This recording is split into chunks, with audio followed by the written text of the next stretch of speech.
মাতৃদেব ভব, পিতৃদেব ভব, অতিথিদেব ভব, আচার্য দেব। নবকথার অর্থ হচ্ছে হওয়া।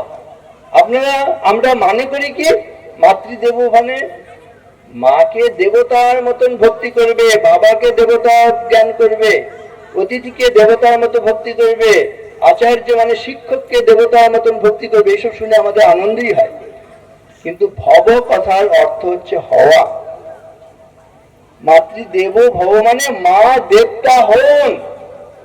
মা যদি দেবতার মতন আচরণ না করে তাহলে ছেলে কি মাকে, মেয়ে কি মাকে দেবতার মতন ভক্তি করতে পারবে? ভেবে দেখবেন। বাবা যদি বাবার মতন আচরণ না করেন, দেবতার মতন আচরণ না করেন, তাহলে কি তাকে দেবতার মতো ভক্তি করতে পারবে? শিক্ষক যদি দেবতার মতন আচরণ না করেন, তিনি দেবতা না হলে তাহলে ছাত্ররা কি তাকে দেবতার মতো ভক্তি করতে পারবে? সোজা কথা, তাই না?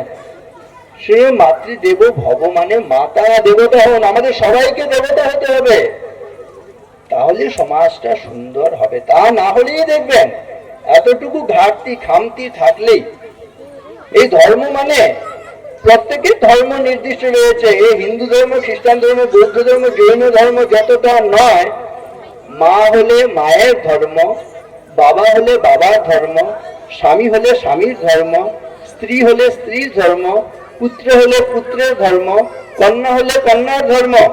এই যে ধর্ম স্থাপন করার জন্য ভগবান আসেন, তাহলে আমি বলবো যে এই হিন্দু ধর্ম, খ্রিস্টান ধর্ম, বৌদ্ধ ধর্মের চাইতেও আমরা মানুষ হলে মানুষের ধর্ম, বাবা হলে বাবার ধর্ম, স্বামী হলে স্বামীর ধর্ম, এগুলো শেখাবার জন্যই আসেন। নাহলে সধর্ম কর্ম বিমুখা কৃষ্ণ কৃষ্ণেতি বাদিন তে হরের দেশিন মূঢ়া ধর্মার্থম জন্ময়তে হরি। বলছে এর অর্থ কি?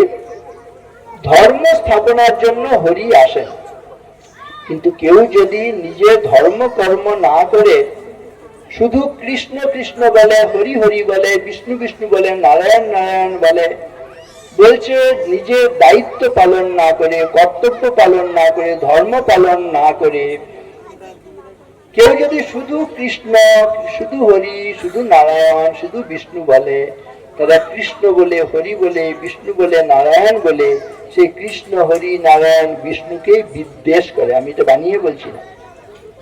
সধর্ম কর্ম বিমুখা কৃষ্ণ কৃষ্ণেতি বাদিন, অর্থাৎ শুধু ধর্ম বিমুখ হয়ে যদি আমি ধর্মের কথা, ভগবানের নাম বলি, তাহলে তে হরের দেশিন, তারা হরিকে বিদ্বেষ করছে।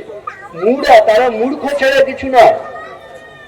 শ্রীরামকৃষ্ণ যখন জানতে পারলেন প্রতাপের ভাই এসেছিল, খবর পেলেন দক্ষিণেশ্বরে এসে সাধন ভজন করবে, তপস্যা করবে, ধর্ম করবে বলে এসছে, কিন্তু শ্বশুর বাড়িতে রেখে দিয়েছে স্ত্রীকে, পুত্রকে, কন্যাকে।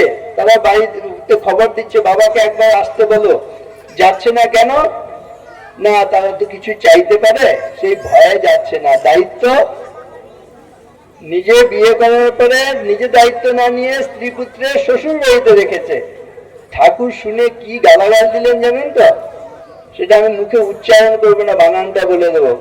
ওই হুগলি জেলার কামারপুকুরের ওই স্থানীয় গ্রাম্য বাংলায় বললেন, ঢয় একার ম দন্তন্নয় আকার তালবস্যয় আকার ল আকার হলে যা হয়।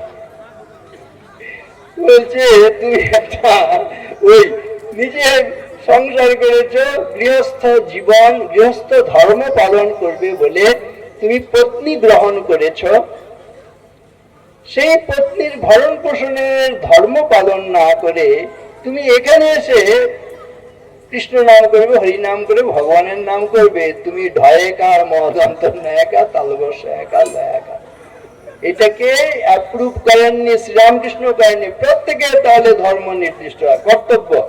এই নিজের দায়িত্ব পালন না করে যে হরি নাম করবে, কৃষ্ণ নাম ভক্তি, সে হচ্ছে হরিকে, কৃষ্ণকে বিদ্বেষ করে। শ্রীরামকৃষ্ণ যে এসছেন কেন?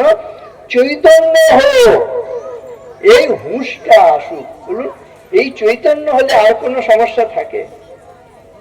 চৈতন্য হলে মা একদম খাঁটি মা হওয়া মানে দেবতা হয়ে যাবে, বাবা দেবতা হয়ে যাবে, অতিথি শিক্ষক সবাই দেবতা হবে। আর এই দেবত্বই আমাদের স্বরূপ।